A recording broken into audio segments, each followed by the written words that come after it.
the eye click. There we go. All right.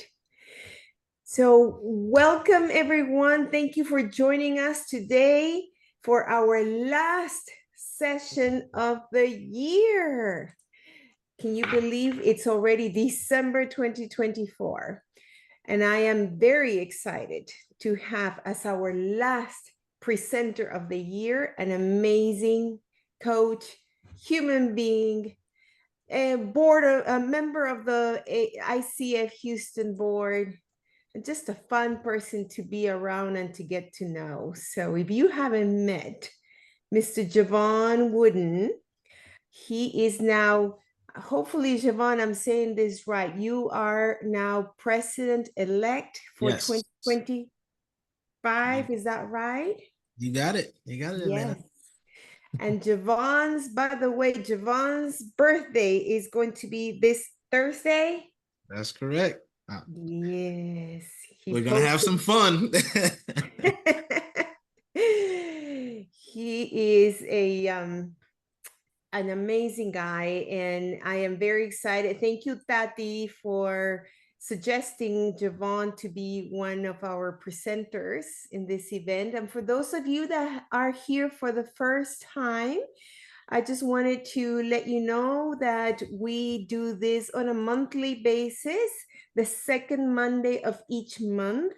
And I'm just a volunteer with the ICF Houston, and I lead these sessions on a monthly basis. And it is for new coaches or even experienced coaches that are planning to start their own business, that are starting to think maybe and starting your own business.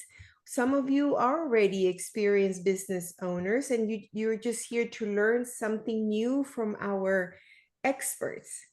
And every month we have different speakers that we invite to talk about different topics related to the coaching business. So last month, if you were not here, we had our wonderful David Bell. Some of you might know him. He is mostly a speaker, a keynote speaker, and he talked about how to become a keynote speaker for your coach, to promote your coaching business. And but today, without further ado, we are welcoming Javon Wooden. Javon, thank you so much for agreeing to speak to us today. And I will let you take over, sir. Awesome. Okay. So thank you so much for having me, Elena. I see some familiar faces, and I'm just honored to be here. So like I said, we're going to have some fun today.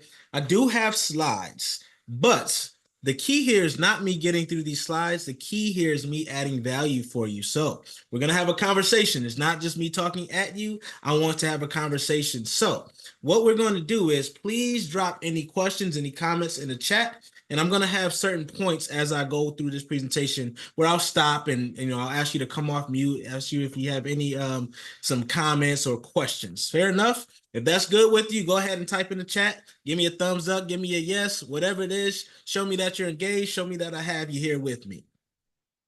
Perfect. So I'm sharing my screen. Let me know if you can see it. Can you see my slides?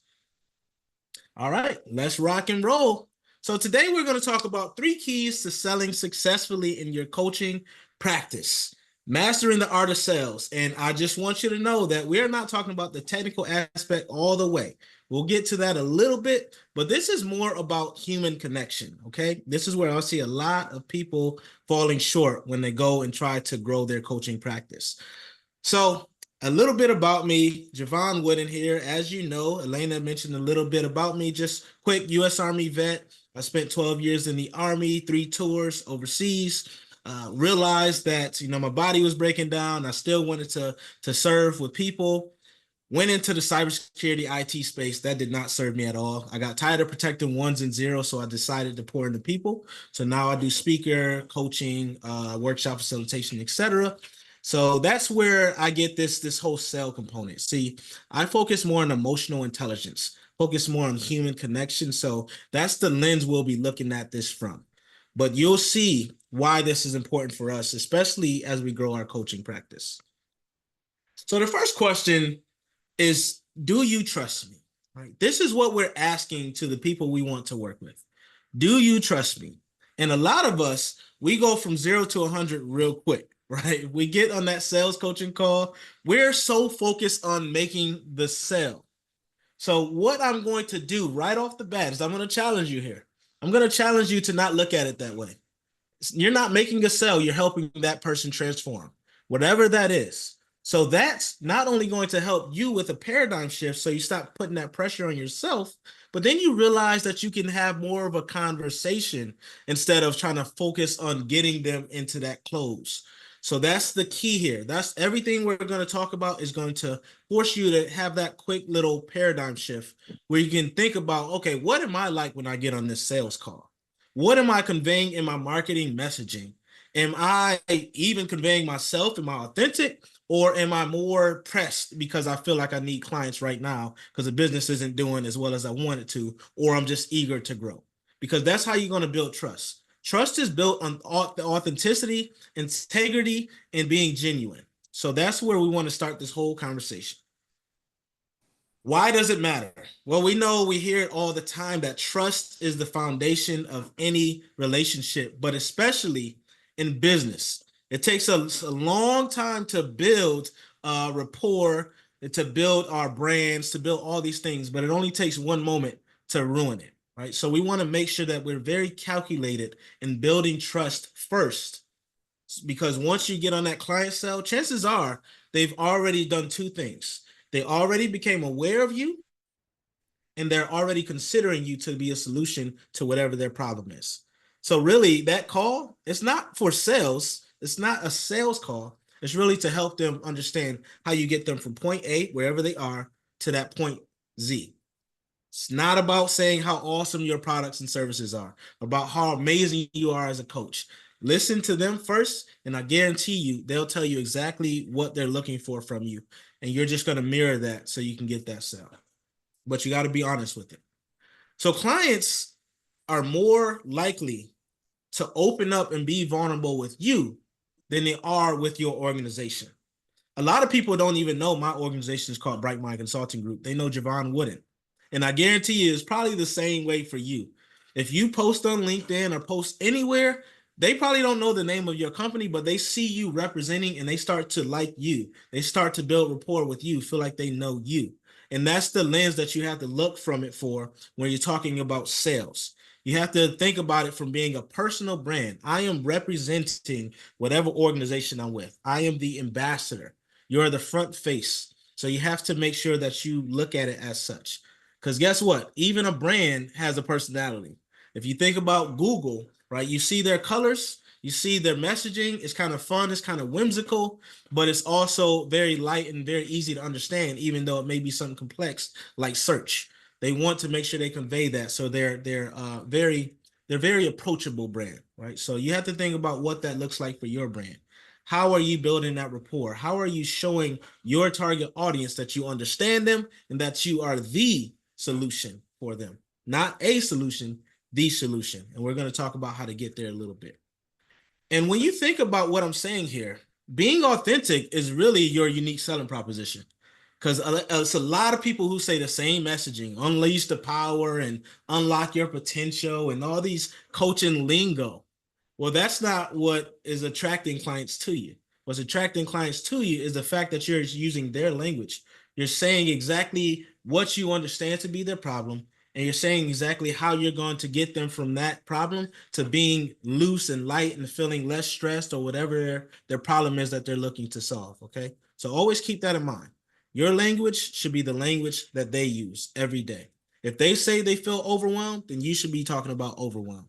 If they say they want to grow their business to 2x, then you should be talking about how to grow your business. Okay. You got to speak their language. That's how you're going to build that trust. So I mentioned a few of these, but none of this works if you don't listen. And we know very well about listening as coaches, right? That's our number one thing is listening. So you really want to use the skills that you've learned as a coach. You think about that. You have an advantage as an ICS coach, especially because you know all about ethics. You know all about what it takes to do this thing correctly. You're not just popping up saying, hey, I'm a coach like we see so often. So you have to leverage that and use that to your advantage. Be transparent, be honest. Like, say I went through this rigorous training so I can serve you better. If you get a new certification, spin it so it's for the client, right? So if you see me post on LinkedIn, for example, if I get a cert, I'm going to say, hey, this is a reflection of how we aim to serve our clients better. This certification is not for us, it's for them to make sure we're doing the right thing. So think about how you can post. Anything you post is for them. Anything you market is for them, okay? Because to be honest, they're not really caring about you, they're caring about how you're there for them. Then I mentioned that it's easy to build a brand, but it's hard to build a brand, but it's easy to ruin your reputation. So what you want to do is focus on maintaining trust. So if you do have a misstep, we're all going to have some type of missteps. That's a part of growing, especially when we do what we call building in public. They're seeing us grow our businesses and they're watching us, and that's okay. But you just have to handle any setbacks transparently. See if there's a lesson that you can use that can be applied to handling that setback.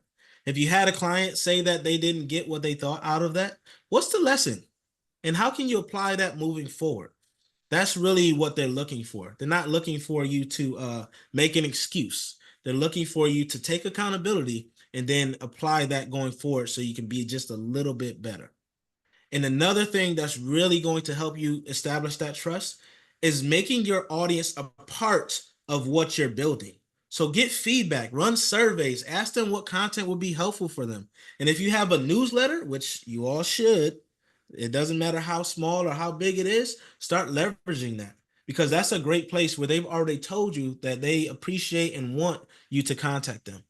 Those people should be getting different content, right? If you have a newsletter, because they've already established your trust, they built rapport, and they're going to be the ones that's giving you word of mouth and putting your name in rooms that you don't even know. Okay, so take that into consideration. You want them to be your community. Value is a word that we hear often, but what the heck is value, right? And again, we have to look at it not from what we think is valuable, but the perceived value of the people we serve. So each client may have a different definition.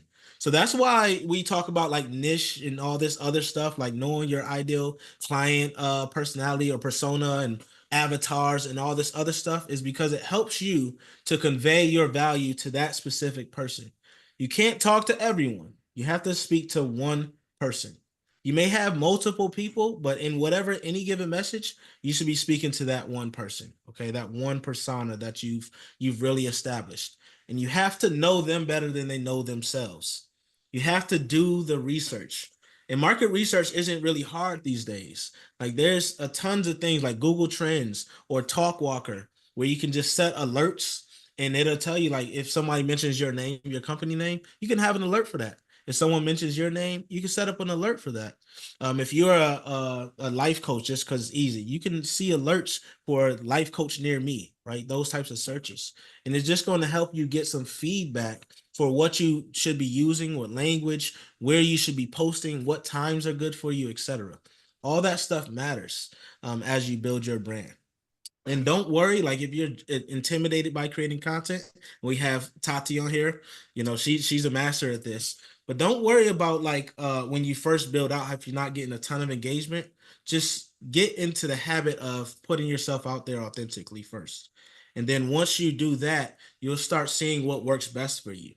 Are you good at conveying your value by writing? Are you good at conveying your value through video? Like find your medium and your modality and then just get really good at that before you add something else. The problem I see here with coaches is when we try to convey our value, we try to convey it everywhere, and that just is going to wear you down and burn you out. It's not effective. So pick your place and test it out a little bit. Don't give it a college try, but give it a solid try. Okay, you want to try this for at least 3 months. Give everything you do, give it at least 3 months to see if it's effective, and then you can kind of pivot and work based on the feedback that you're getting from that. Okay. The second thing I mentioned, saying how awesome you are. They don't need to hear that, right? They just need to hear what benefits you provide them in their language. Once again, so the difference between that is say you have a coaching program that's let's just say you got a 6 month coaching program, and it's for leaders, emerging leaders. And you're saying this is great because they get a workbook, they get a monthly, one free coaching session or a free assessment, whatever you want to throw in. Got all these things to create this package. You got to ask yourself, so what? How is that valuable to them? So what you want to do, the value is, right, if it's an emerging leader, right, they improve leadership effectiveness by X times, right? Project scope creep goes down by 10%, whatever it is. Try to find like a tangible issue that you can kind of tie into whatever you're offering and then run with that. For example, mine is employee engagement. So 77% of employees are disengaged right now. That's costing companies $8.8 trillion globally. So where do I come in at? I help them reduce that, right? I can come in and improve employee engagement on average by 50% if they do my coaching program. So that's how you want to kind of convey it. Find an issue, tie your programs and what you offer to that issue. The third thing is the journey. We don't really care about what's happening in the middle. That's not where the value is. The value is in the transformation. So speak that language. What does it look like for them to be transformed? Let them see themselves in that seat. As a leader, for instance, if I have, 50% less in disengagement, then what's going to happen? I have better productivity. I have increased profitability. I have less workplace burnout because people actually are feeling valued at their workplace. And I have another opportunity to be promoted, most likely, or move into another role because I've done so well as a leader. Okay, so that's what you need to think about. Am I good on y'all so far? Are you getting something out of this? I'm gonna stop and take a look. And thank y'all for the birthday wishes. Yes, yes. All right. Any questions so far? This is a good point for me to see if anyone has a question, any comments on what I'm saying so far. Good so far? All right. All right. Kevin, I love Yes. your energy and your flow, man. It's beautiful. It's energizing. So I'm receiving it. I Um, appreciate that. I love the angle around transparency and connecting with your audience. Can you share with us an example of a setback where you were transparent and that might have took some soul searching before you're able to find the right words or energy to convey that? Absolutely. I mean, my whole life is about transparency, to be honest, man. Like, so for instance, if you see my LinkedIn posts, one of the things that was a blocker for a long time for me was the vulnerability aspect because Mm, my path is very atypical. So for instance, I talked about my father, and how we didn't have a solid connection and how he's in prison for life and all these other things. Well, it took me a while to share that, but what happened was I didn't come off authentic because I had these things that were holding me back, feeling like people were going to judge me and stuff like that. So what I had to do to serve my clients better and be the coach that I know I can be is to be transparent about that. I had to step into all that I had faced, all the adversity, all the things I thought people would judge and become vulnerable because I speak about vulnerability. If I'm not being vulnerable, how can I tell my clients to be vulnerable? Another thing, another idea on that is when I had a client recently actually. So it's a CMO for a company, and he actually came to me because he was what we call a problem child in the organization, where he was a great worker, but he was a terrible culture drainer, right? So he would drain the culture, and no one wanted to be around him. They didn't want to be led by him. So he came to me with that energy, and I had to be honest. I had to tell him like, hey, this is what coaching is. I'm not here to give you the solutions, and I'm not going to allow you to speak to me any type of way, right? And he respected that because he heard that he was that type of person, but he didn't feel that he was that type of person until he ran into me. mm, Because it's like, all right, if you're telling me this and you've had this type of life, you've gone through the military, right, that built up your resilience and your honesty, then I must be doing something wrong. So that type of thing is very powerful as a coach. Oftentimes, like, and I'll be honest, I tell people all the time, like ICF coaching style doesn't really allow you to show that and be you if you do that all the way. So I always recommend like find how you can make that and still be your authentic self, because sometimes as a coach, the people that you're coaching won't open up until you open up. So you have to balance that. You don't want to be too much about you. But if you find them struggling, you find a blocker that maybe aligns to something you've gone through, be willing to add that type of value and be honest and be real and be transparent about something that may align with what they're experiencing. Beautiful. Thank you. Okay, perfect. I'm glad that was helpful. All right. So how do you demonstrate value before you even get to a client? Right? This is before you get to the client. So this kind of ties into the marketing component of if you think about a customer journey. So to demonstrate value, it's really not, yes, what you say is great. It's phenomenal. It's fantastic. But the better thing is what other people say about you. Right. So you want to make sure you're getting what we call user generated content. And yes, it's great to create like a testimonial on your own branding, your social media graphic brand and all this other stuff. But it's really not as powerful as if you just take a screenshot of a Google review that you received or a LinkedIn review or a Lineable or whatever you are. It's a lot better to take a screenshot of those than it is to kind of beautify it. Why? Because they know if that review, it wasn't just made up. Someone actually put that there. So they were kind of gives you more credibility. So that's what I would recommend is always do it. Like see if you can get a review or a video testimony or something like that from that actual person versus just putting it on your website or putting it on LinkedIn or posting it. Okay. Because it just adds a level of credibility. Nothing wrong with beautifying it and putting it on your website and stuff, but it's a lot more powerful if you do it from a reputable place. The second thing, case studies. Case studies are great because it demonstrates real time or an example of what you're trying to take your client through. So if you work with a person, individuals, right, B2C, business to consumer, and you focus on helping them get more confidence, tell a story, right? Get approval first, or you can change the name of the person, but tell a story. Stories are super important in what we do. So you want to make sure that you're not just writing a bunch of data and stats and all that stuff, but put it in a story on how you help that person achieve whatever they were looking to achieve. What barriers did they run through along the way? And this is also a great point to say if you ran into any blockers. Like, oh, this person, when they first came to me, they weren't willing to share X thing. Here's how we got them through it. And you can do a 5-step, 3 to 5-step bullet list. Right. So it just gives you an opportunity to kind of put your skill set on display and how you and tie your audience into it. The other piece is awards, recognitions, and certifications. No matter how small or little you think what you received is, post it. Post it, share it, shout it on the rooftops, and I'll tell you why. Because it's not about where the thing came from, it's about progress.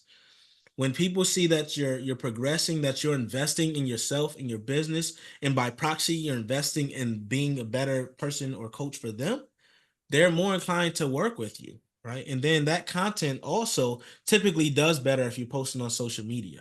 And I'm talking about social media a lot because I know a lot of you probably use that in your marketing strategy, but a lot of people also miss by not posting those same things on Google. I don't know how many of you realize, but Google, if you go to maps.google.com and you manage your business through there, you can post photos, events, updates. You can post so much on there. And all you really have to do is take what you post on socials and put it there. And what that does is that helps your search engine optimization because it shows Google that you're active for one. And then it also shows your whoever's searching for you, what you have going on in your business. And that's a great way to build that rapport. And we're gonna at the end, we're gonna have time to talk as well. So don't worry, we're gonna have plenty of time. I'm gonna answer plenty of questions. Okay. So if I'm not seeing your in the chat right now, I will get to you, guaranteed.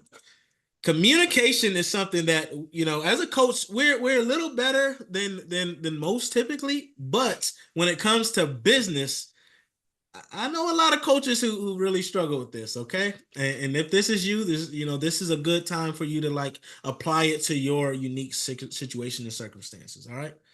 So be a coach. I want you to focus on being a coach in every interaction. Why? Because coaches speak less and listen more. And I mentioned earlier that if you listen to your clients or to your prospects on those discovery calls, they're going to tell you exactly what they're looking for. So we're going to walk through an example of some objections, but I'm gonna give you a quick one. So if I come on a session, I'm gonna get them a backstory, like what brought you here today? Why is it important for you to get your solution today? They're gonna tell me, okay? And then I'm gonna say, what would success look like for you were we to work together? I'm already planting a seed in their mind that I'm the guy. And now they're going to tell me what success would look like. A lot of them don't even know. They're just like, you know what? I realize I have a problem. I have no idea. Never thought about it. That's a good thing. And then you're going to say, all right, what are maybe 3 things that you see as challenges that you would like to address should we work together? And they're going to tell you that. And then you just mirror, like, okay, so what I heard you say was, you this is where you are, this is where you would like to be. Here's some things you'd like to address should we work together in our coaching relationship. That's perfect. Would you like to hear more about how I feel like I could assist in our coaching partnership? Right. And then they're going to say yes. And then now you've had everything, all your tools that you needed, you can start putting that together. You're putting the proposal together. It's called co-creating the proposal. That's what we want to be doing. Use your coaching skills. Think about the 80-20 rule. 80% you're listening, 20% you're speaking, and it's usually a question you're asking. And then we're going to talk about some of those objections you may hit and how to get over those. Okay. So keep this in mind, that be a coach piece. I mentioned about the power of stories. Statistics tell, stories sell. Let me elaborate. So if you think about, so say you're reading something, right? You're reading the paper. I mentioned the 77% of employee disengagement earlier. That's cool and all, but what a story does is it helps to make it real. So if I said 77% of employees are disengaged and it leads to $8.8 trillion in lost revenue, my target is leaders. I'm going to say, so think about in your organizations. If you walk your halls right now, or if you look on this virtual screen, only 2 or 3 out of every 10 people you're seeing is actually engaged in their work. And guess what that's causing? That's causing burnout. So you're losing money there. That's causing your employees to not perform at the level. So you have project scope creep. And that's causing you to have to do double work because now you're creeping into that micromanagement territory. Sound familiar? Right? So those types of things, that's how you want to do it. You want to always tie it into a story that aligns with your people. The third thing is be relatable, aka be yourself. All right. That's the people who connect with you as your authentic self. That's the people you want to be serving. Because I'm gonna be honest, when I first started, I was trying to take on any client. I was like, man, whoever's willing to pay me, hey, come on with it. But what I found was those become the problem children. Those become the ones that like you can't get through to them because they're not ready to be coached, and then they don't really vibe with you. So that's a very important component of being a successful coach is having people who vibe with you and you vibe with them. Because you don't want to find yourself going outside of coaching and you're feeling drained when you're on that session or before the session. So you have to make sure that you're coaching the right people, and those right people are your ICP, right? Your ideal client profile. So the objections piece. I know this is what a lot of people usually wait for when I do this presentation. So common objections. All right. What's the first one that everyone thinks of? Pricing, right? Pricing. Your price is too high. I can't afford it. I didn't think that it was going to be this much. This one, most of us have probably heard. Well, I'm gonna tell you now, you don't want to compete on price and you don't want to start giving a bunch of discounts. When someone goes into the Gucci store, they don't ask for a discount. They already know what to expect, right? So you have to be willing to have that same thing. So I'll give you an example of what you want to do. If they're saying that your price is too high, what happens is they're not seeing the perceived investment. So if you say that coaching package, that 6-month package is, $6,000, let's say, and they say, wow, I didn't expect it to be that high, then this is an opportunity for you to get clarity. So what you want to say is, well, well, this is one of the things you can say. I shouldn't say what you want to say, but one of the things you can ask is, well, I noticed, your energy kind of shifted when we started talking about pricing. Earlier on, you were a little bit excited about getting started. So tell me more about why you feel like this is higher than you thought. And they'll tell you like, well, I've never done this before. I was expecting this, and this, whatever, whatever. And then what you can do is, because you have a package, you don't want to short side yourself, but what you can do is say, well, what if I remove this workbook or whatever extras you have, and maybe we can create a pricing structure that works for you. You're not being unethical, one, and then the second thing is you're not doing more work for less money. That's what I see a lot of coaches do. They'll lower their price and still be doing the same amount of work just to get the thing. No, what you want to do is what we call value-based pricing.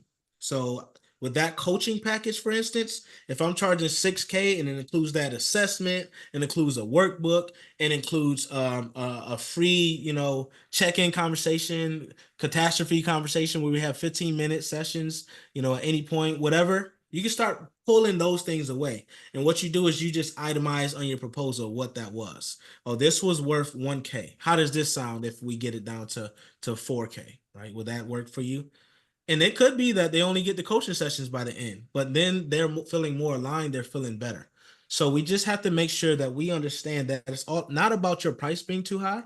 It's about the value of what you're offering. Okay. So think about that the next time you run into this one. And I'm going to give y'all some time to kind of chat and give me some real situations that we can walk through on this one. The next one. Will this really work for me? So this is about uncertainty. Will it really work for me? Well, that's a chance for you to ask some questions. What does working for you really mean? How do you know if it's working for you? So then you can create some metrics that you can kind of add measurable results to. That's going to be key, because coaching can feel abstract for a lot of people. If I'm a confidence coach, for instance, what does confident look like? Well, what are you looking to go for? If you were a confident person right now, what would you do differently? So you can ask those types of questions to get them to really get excited about the transformation you're going to take them through. That reassurance is going to be key for you to lock it in. Okay. So it's as simple as that. Getting rid of the uncertainty and giving them clarity about what it would look like for them to hit that success. That's how they'll know if it's working for them. Now isn't the right time to invest. Well, why did you get on the call, right? So that's what you're probably saying in your mind. Why did you take this time to speak with me if you knew now wasn't the right time to invest? So this is a question you can ask, like, okay, when would be the right time? Right? How do you know it would be the right time? What about this time does not work for you? And they'll probably come up with another excuse. And then you're just walking through this.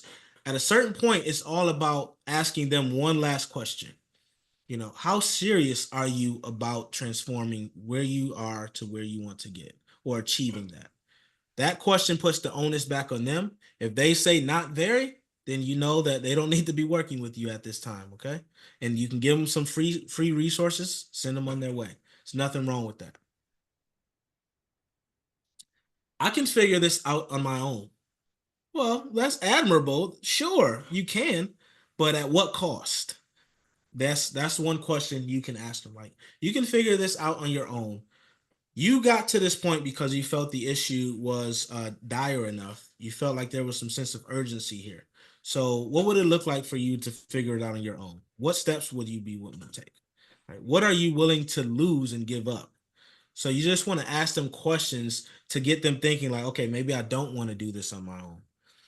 Because if you think about anyone who's successful in sports or in business, they've all had a coach. So you got to kind of have to convey that message to them so they see the importance and see how you are going to help expedite that success for them. I need to think about it. Anyone heard this one? Is this a favorite of some of y'all's? I need to think about it, or I need to talk to someone else, which we're going to get to in a minute.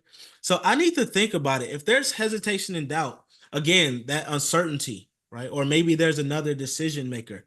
So kind of get clarity around that. If you hear I need to think about it, ask them. What do you feel is left? What questions would you still have for me that I can answer for you right now? That's always a good one because they can think right now, right? We're on the call. We have this moment together. Why squander it? So you want them to think about it right then. The second thing is there someone that you're looking to get help for as you think about this? Help from as you think about this? Because you want to find out if they have another decision maker that should have been on that call that's not. So hopefully you can find that out before, but if not, this is a good time to ask. The third thing is what is this transformation worth to you? Right? That's another thing. If you can put what it's worth to them, then that usually makes the decision for them. Like, you know what? You're right. Here I am. Here's one of the issues I typically do. I procrastinate. I hesitate. I'm unsure of myself, whatever. You'll start to find out more about them as you're asking these questions. And as they think about it, they'll realize like, okay, this is something I just need to buckle down and make it happen. Right? Missed one. So I've had a bad experience in the past. This is starting to become a little more common. We mentioned those coaches who they just pop up and wake up one day and say, I'm a coach. So we're getting this one a little bit more that they've had a bad experience in the past.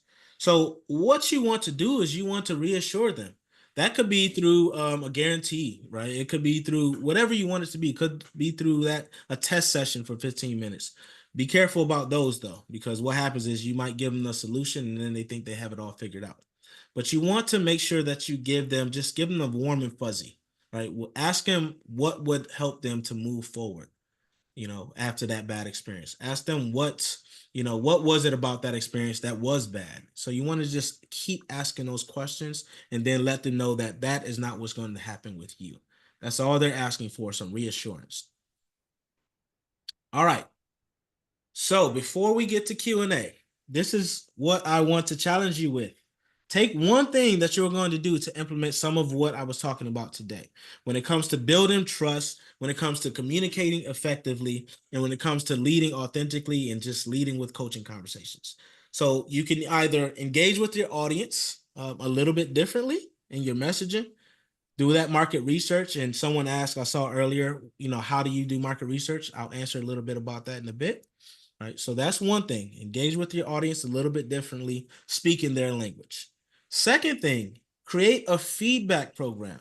And I think we can all benefit from this. And the feedback program could be surveys. It could be just a Google form that you do, getting some interest to what people need help with. It could be just a LinkedIn post or a post on social media that asks, what are y'all seeing in the market right now? Or what are you experiencing in your whatever your target demographic is? Those are very powerful. Third thing is repurposing your content. So what I mean by this is if I post on LinkedIn, if I post a blog, for instance, or I post an article or something in text, I can then save that same text and post it as a YouTube video, a YouTube short, right? So we're burn ourselves too thin here. So we have to really focus on not just using this thing one time, but using it in perpetuity. If you had a post 4 months ago and that's still relevant, bring that thing back, right? It's not a one and done. Like you should be really kind of archiving your stuff so you can kind of pull from it as you need it. Have a folder with like photos that you want to use in your post. Notion is a great tool. It's free that you can kind of make sure you're organizing your stuff. You really want to make sure that you consider this a key part of your business. Okay, when we're talking about selling successfully, because before you get to making a sale, you have to get people interested in getting your product or service. Okay, so that's where the marketing comes in, and it's very, very important that you repurpose your content so you don't. It's really about consistency, to be honest. That's the key when I talk about repurposing. The fourth thing is identifying ambassadors and evangelists. So one of the ways I do this is by finding people who I can partner with. and they may be a coach themselves. They may have something that's adjacent to my business, like executive search. But what I'll ask, like when I message someone for on LinkedIn for outreach, I may just ask them like, "Hey, would you be interested in having a quick conversation? I'd really like to talk about, this and this, and maybe possibly doing a LinkedIn Live together." That's adding value for them. Most of them have never done a LinkedIn Live, so they're like, "Oh, that sounds good." Right? So find a way that it could be mutually beneficial, and then next thing you know, they'll start again mentioning your names in rooms you're not in. They'll start connecting you with people that you wouldn't have otherwise been introduced to. So don't think about things as a solo journey. We're all coaches here, and I can't see how many people are on this call, but we should all be connecting. 30 people. So 30 people, these are all referral sources. These are all partners. Don't look at it as because we're all coaches that we're competition. We should be collaborating regularly to make sure we help one another grow one another's business, because that's what it's all about. The best sales cycles that I've ever had was really coming from people that I've added value some way, shape, or form to, and then they came back. It's the law of reciprocity. I wasn't looking for anything, but because I poured into them, they end up pouring into me. So think about how you can do that. And then if you have some clients who are like flagship clients, make them ambassadors. Ask them if you can get a testimonial for them. Ask them if they'll record a video about how what it was like to work with you. Ask them if they'll do a post, right? Those things are very key for you, because it's putting you in the face in front of whoever their connections are. And that's going to be important, because those people are going to say, if it worked for them, it will probably work for me. All right. So let's roll. Let's roll. So take a unified approach. Trust, value, and communication. You have to put them all together. If you miss one of those, it's not going to work. They have to be interlinked to be successful when you talk about sales. So thank you so much. I want to open the floor to conversation. Feel free to unmute yourself if you have a Unmute. question. This was great, Javon. Thank you. Thank you. Yes, I see. What is the cost of not? Yeah. Overcoming additional decision makers. Okay, so while people are thinking about their questions and stuff, I'll go through the chat. So overcoming additional decision makers not on the call, right? So before I even get on the call, that's one of the questions I ask typically, like, "Hey, is there anyone else that we should have on this call that you'd like to invite?" And they'll typically say yes or no, or if they need their spouse or somebody else, I'll ask them to include them on that initial call. If they're not on the call, what I will do is I'll say, "Hey, okay, we still have a few minutes. Do you think that you could bring them on now? Or can we set up another call before we hang up? I'm scheduling the next call. I'm gonna say, hey, let's put this meeting on. Let's schedule it now, and if we need to move it for that other person, then we can. But if you have that call on, what it does is it keeps them accountable, and then it also makes it so neither person forgets. Okay, so that's how you're going to overcome that objection. And to be honest, I mean, sometimes people make excuses, and that excuse is the excuse. It's not for us to kind of get people to buy something that they're not ready for, right? This is an investment. Coaching is an investment, so we have to understand that that's what it is. We're transforming them. Okay, so it is not our agenda to help them transform themselves. Like if they don't want it, there's someone out here that will. So we just have to say, hey, I'm going to give you these free resources. Feel free to connect with me. Is it okay if I follow up with you at a later date? What's that date? Put that date on the calendar and see if they're ready in a couple months or a week, whatever they said. Okay. So that's how we do it. We just follow up. The funds are in the follow up. So don't be afraid to do that. All right. So let's see. Thank you so much. Quick question. Let's see, Mike. Rich Litvin, the prosperous coach, approaches leads deep conversations, all to build the relationship even before mentioning price. Yep. Yeah. Oh, for sure. I mean, Rich Litvin is a well-known coach, right? He's grown multi-million-dollar organization, but I feel like that should be a natural flow to go ahead and have deep conversations, or at least deep enough where you're understanding that person. Because I personally tell people all the time, like, this is not a sales call. This is something that either you feel like this is the transformation you're looking for, or it's not. I'm not hard selling anyone. I'm getting them to know that, hey, here, I have a solution for the pain you're feeling, or if you want to elevate yourself or, whatever, I can help you with that. But this is not going to be free, right? We're not running a nonprofit here. We have a business too, right? And I found that, the transformation is in the transactions. So if they pay, then they're invested in that. So that's why I said don't keep lowering your pricing, because you have to make sure that they're serious too, or else you're just wasting your time. Our time is just as valuable as theirs. So I definitely feel like that's something that you can do. 90-minute coaching session. It really depends on the person. I try not to do less than like 6 sessions with someone, just because I feel like the habits that need to change to really have consistent, sustained success. 90 minutes is like a motivational thing. It's not really becoming them. Yvonne, I'd like to add a comment. Mm-hmm. Yes. Um, so I really loved what you said about the transparency, vulnerability. I feel that vulnerability alone can just lead to trust, way more quicker than all the scripts and, Mm-hmm. whatever we try to use in our sales call. Right. It's and then just being relatable to your client in any way or to your prospect in any way.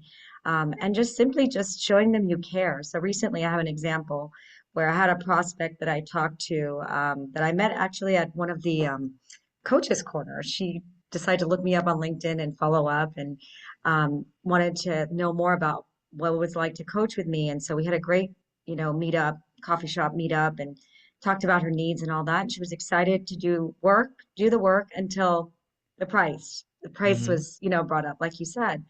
But again, even at that point, just kind of digging deeper and just understanding what is your constraints financially. Mm-hmm. What is the situation that you're under that's making this hard? So again, just taking kind of that caring, authentic approach allowed me to go back and adjust my proposal so that there were no longer, say, 1 hour sessions. She was short on time, so let's make it 45-minute sessions.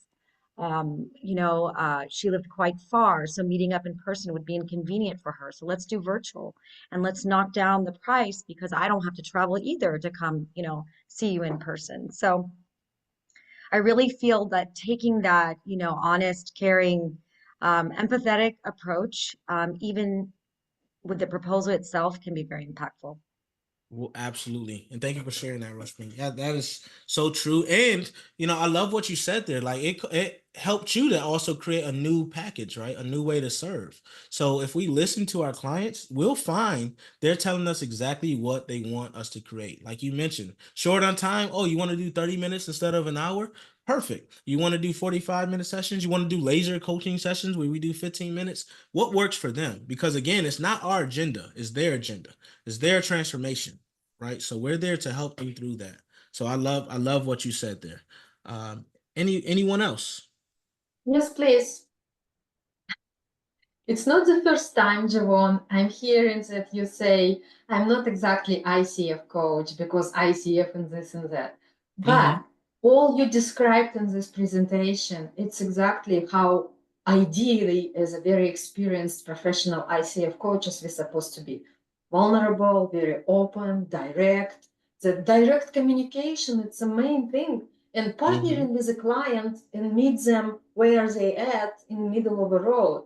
So you are a big name in our community. Please stop demoting the ICF certification and start promoting, because this is exactly what we aim for. Right. And thank you so much for your energy today and your presentation and all you said. I'm going to share my notes on LinkedIn mentioning like who didn't show up today. He's there missing a lot. Yeah, no, I appreciate that, Tati. And yeah, it's not demoting ICF the certification, but it's allowing you to be you, right? Because trust me, I've talked to a lot of coaches, right? And what happens is they become robotic, and that's my point in that. Like, don't become robotic. Don't lose yourself. Don't lose your authenticity, right? Because you're so focused on like, what question should I ask next? What should I say next, right? So that's my point in that. Yvonne, there's a question about, do you have your clients pay up front or for each session? Yeah, so how I typically do it, right? So with the payments, I prefer them to do up front, but if they cannot, then we can split it, right? I'll do no more than three payments though. So I can split it up depending on what they need, what's best for them. So you just have to make sure that you're getting payment before you deliver the service. So that's how I would put that. Yeah, I always ask for upfront full amount. Absolutely. Yeah. What I realized, like some people are serving like individuals and, that may be tough. Like companies, organizations, you don't usually have an issue with that. But if you're serving an individual, it's okay to do 50 here, 50 here. You can consider it like a milestone payment. But I would say that if you do that, put it on auto pay. Like whatever service you use, make sure it's on auto pay. Yeah. Any other questions or So comments? I have a question. It was an excellent presentation, Javon. This is my first time attending this kind of coach monthly meeting training. I feel like I benefited so much. That's really a great presentation Thank you. from, I think Tati mentioned the ethics point of view and, the code of ethics and the professionalism, everything is in there. It's embedded in all your presentation. I still, since this I'm just launching my business, so I would like to learn more about this. You mentioned about the building trust. What specific signs you are looking for that you have accomplished that objective through first meeting or the initial engagements that you have build trust, or through what way? Mhm. Yeah, so some of the key signs is a language shift, right? But you have to do it first, right? So I mentioned like if we were to work together, what would that look like for us? Like what would success look like? So those types of language shifts, so instead of them saying I or they would start saying like if we work together or we can focus on, that type of language. That's the first indicator. The second indicator, if they're on video or if they, try to listen, even if they're on the phone, try to listen for inflections in their voice. So if they start off kind of like a certain level, that's their baseline. If they talk in that level, if you hear them go up or you see them sit up a little more, then they're probably starting to get more comfortable with you. So it's really about the nonverbal indicators that we want to focus in on. And we do it as coaches, right? So if someone's energy shifts, we kind of ask them that or recognize that. So it's the same thing where when you're on these calls with them, you can tell if you're building rapport, if they start to like relax a bit, if they start to sound a little different, sound more energized, if they start to say we instead of I, if they start using language like, oh, if they start to say, oh, that really resonates with me, or yeah, that's a good point. That's showing you that you're saying the things that really align with them.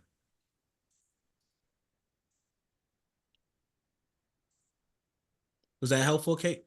Yes. Like when you first start, how do you start to build a trust? Like what aspects you are, Oh, and okay. how do you strategize your so. Absolutely. So I'll speak for me. I'm sure some other coaches have different ways, but I start within my network because I'm already familiar with them. They're familiar with me. So I'll let them know like, hey, I'm doing this new thing, like where I'm coaching, and don't just say coaching because it's so vague, but tell them like what you're focusing on. Like have your transformational statement ready. Like, hey, I just started this thing. So what type of coaching do you do, Kate? Who's your target audience? I do empowerment to manage. Empowerment to managers? Mm. Okay. So what, let me ask you, what would be two things a transformation would be for you? Like, how do they know that they're successful after they work with you? People would have a balance, would not have would have a balance in life, and they would reduce expenses for external hires. They would increase internal efficiency and values. Okay, so you can say, you know, hey, I just started doing empowerment coaches where I focus on helping organizations, you know, improve their management efficiency, reduce the cost of external hiring, and improve their internal productivity, right? So then that way they know exactly who you want, and you can tell them like, I typically, you know, focus in on organizations with 200 or 250 to 200 people, whatever your target is, right? Just give them as much clarity as you can. Who, you know, do you know anyone that you can introduce me to? Or what I like even better is, instead of asking, do you know anyone, you can go on LinkedIn and say, oh, I saw that you were connected to this person, this person, this person. Would you mind making an introduction for me? That's even better because you're giving them people, they don't have to sit there and rack their brains. You've already done the research for them. And once they say yes, most people will be like, yeah, cool, no problem. Get on a call. Don't just say introduction via LinkedIn, but that person they introduce you to, set up a call with them.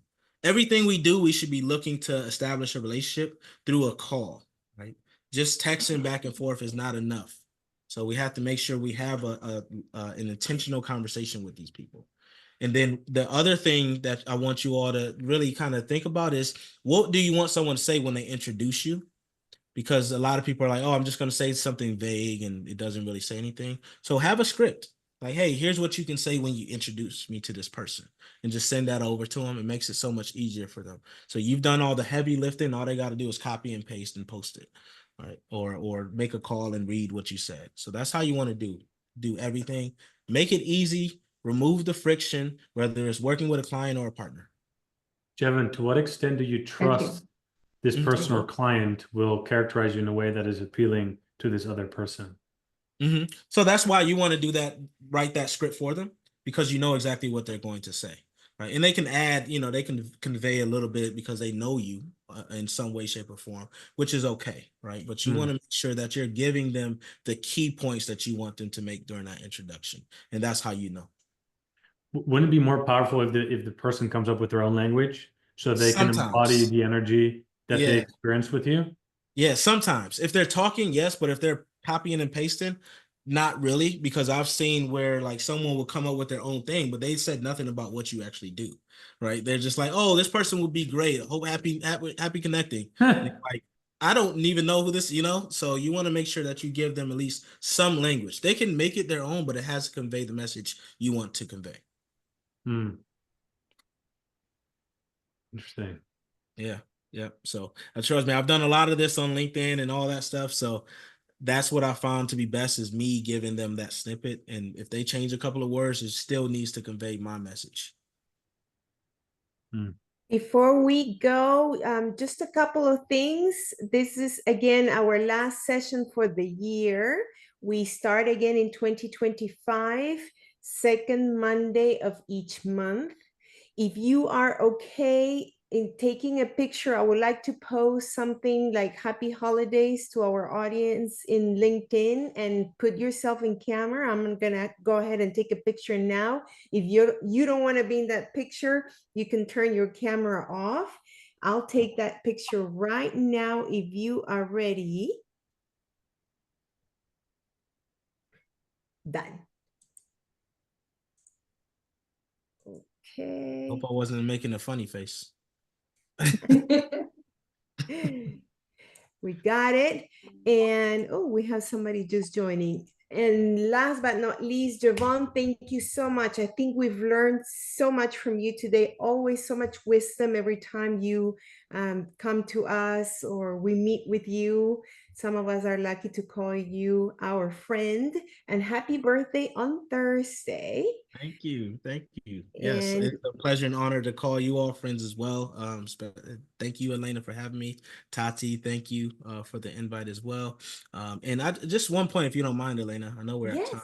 But I was going to ask that everyone, like I said, there's 21 people now, but if you haven't met everyone, find that person you haven't met yet and just connect with them and see if you can have a conversation, because you never know, right? Just don't have any expectations, just talk. And see, how y'all can, come together and amplify your impact. Yes, and happy holidays to everyone. And we will see you in 2025. Thank you again, Jevon. Bye, everyone. See you all. Bye. Happy holidays.